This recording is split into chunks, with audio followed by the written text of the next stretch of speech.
नमस्कार सभी दोस्तों को। मैं हूं भवानी सिंह राजपुरोहित और आज हम राजस्थान बोर्ड के कक्षा 10 के इंग्लिश की सेकंड बुक का सेकंड चैप्टर पढ़ेंगे जिसका नाम है भोली। तो शुरू करते हैं इस लेसन को।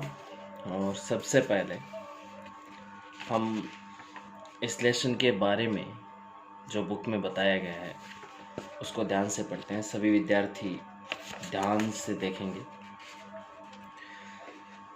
इस लेसन के अंदर एक छोटी बच्ची होती है जो बचपन में ही अपनी माँ की गोद से या कहीं से गिर जाती है और उसके सिर में चोट आ जाती है, जिसकी वजह से वह थोड़ा अन्य बच्चों से असाधारण होती है, जो सामान्य जिनको हम कह सकते हैं नहीं होती है।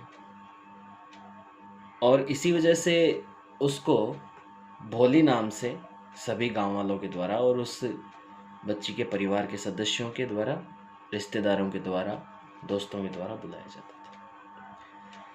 चेचक होने की वजह से बचपन में उसको गंभीर बुखार होने की वजह से उसके चेहरे पर कुछ दाग हो गए थे, जिसकी वजह से उसका चेहरा भी खराब हो गया था। तो ऐसे ही कुछ करके उसके जीवन में एक टीचर आदर्श बनकर आता है और कैसे उसका जीवन चेंज होता है और कैसे वह एक बड़ा कदम उठाती है जो कई पुरानी परंपराओं को तोड़ता है और नारी शक्ति को यह बताते हुए सिद्ध करता है कि यदि एक नारी चाहे तो क्या कुछ नहीं बदल सकती। चलिए लेसन स्टार्ट करते हैं।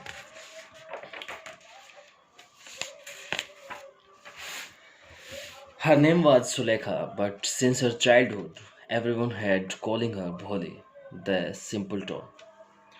उसका नाम सुलेखा था, लेकिन उसके बचपन से ही हर कोई उसको क्या बुलाने लगा? भोली बुलाने लगा। द सिंपलटन, जिसका मतलब क्या होता है? बुद्धू। She was the fourth daughter of Nambardar Ramlal. When she was 10 months old, she had fallen off the coat on her head and perhaps it had damaged short part of her brain. जब वह मात्र कितने 10 महीने की थी, she had fallen off the coat on her head. वह सीधा खाट से कहाँ पर गिर पड़ी? सीधा सर के बल में नीचे पड़ी। और यही वजह संभवतः, परहैप्स का मतलब संभवतः यही वजह रही कि उसके दिमाग में इस वजह से कोई डैमेज यानी कि क्षति पहुंची। That was why she remained a backward child and came to be known as Bholi the Simpleton. और यही वजह रही कि वह एक पिछड़ी हुई बच्चे के रूप में उभर कर आई और उसको जाना जाने लगा भोली के नाम से, द सिंपलटन, जिसका मतलब होता है बुद्धू। At birth the child was very fair and pretty. जब उसका जन्म हुआ तब वह जो बच्चा था, मतलब वो खुद भोली, was very fair and pretty, वह काफ़ी ज़्यादा फेयर मतलब सौम्य थी, मतलब उसका जो चेहरा था काफ़ी साफ था, एंड प्रिटी मतलब सुंदर था। But when she was 2 years old, लेकिन जब वह 2 साल की हुई, she had an attack of small pox, उसको एक चेचक का अटैक मतलब उस पर घात हुआ। Only the eyes were saved, सिर्फ उसकी आंखें बची। But the entire body was permanently disfigured by deep black pock marks, लेकिन उसकी पूरी एंटायर मतलब बाकी सभी पूरी जो उसकी बॉडी यानी उसका जो शरीर था वो क्या हो गया? डीप ब्लैक पॉक मतलब गहरे काले धब्बों के निशान उस पर छोड़ गया। Little Sulekha could not speak till she was 5 and when at last they learn to speak she stammered.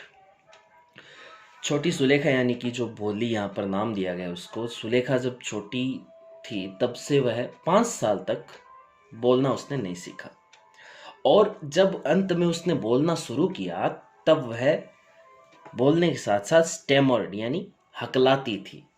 The other children often made fun of her, mimicked her. जो दूसरे बच्चे थे वो प्राय, ऑफन का मतलब प्राय, मेड फन ऑफ हर उसका हमेशा मतलब क्या करते, मजाक उड़ाते, एंड मिमिक्ड हर और उसकी नकल करते।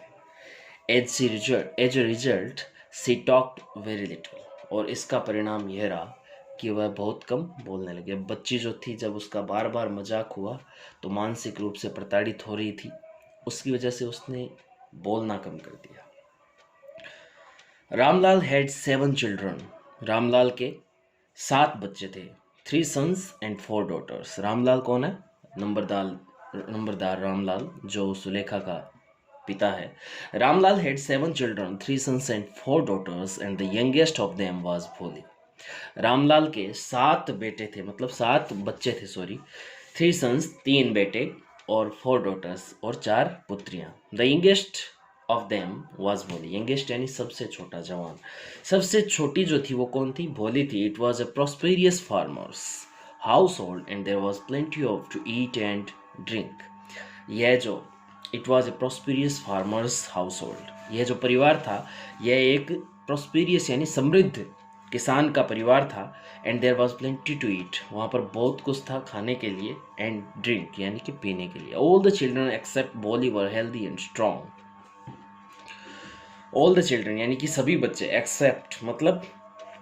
एक्सेप्ट भोली मतलब भोली के अलावा, वर हेल्दी एंड स्ट्रॉन्ग, सारे क्या थे?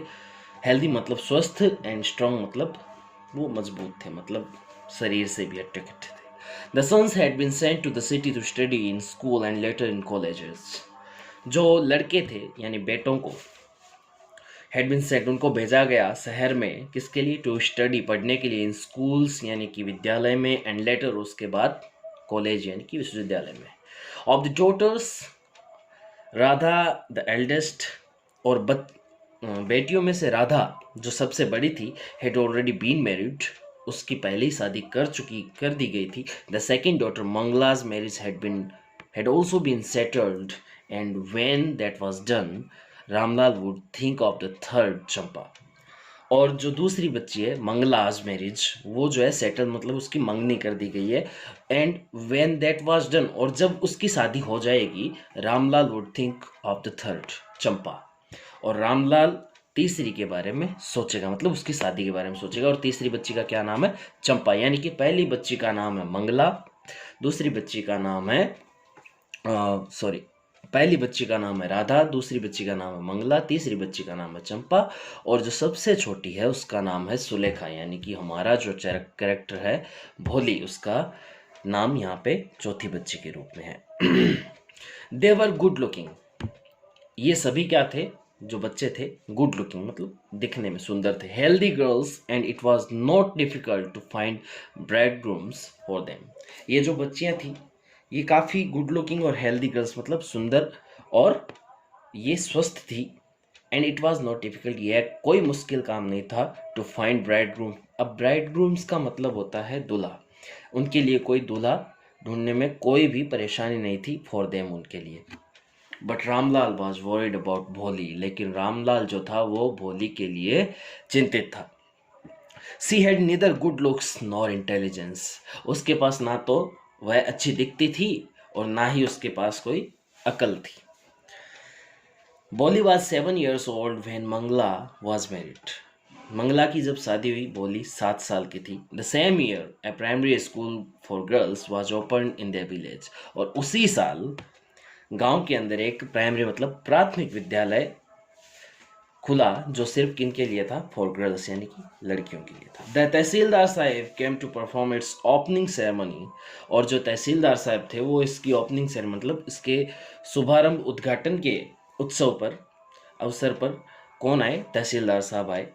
ही सेड टू रामलाल, उन्होंने रामलाल से कहा, as a revenue official you are the representative of the government in the village, and so you must set an example for the villagers. You must send your daughters to school.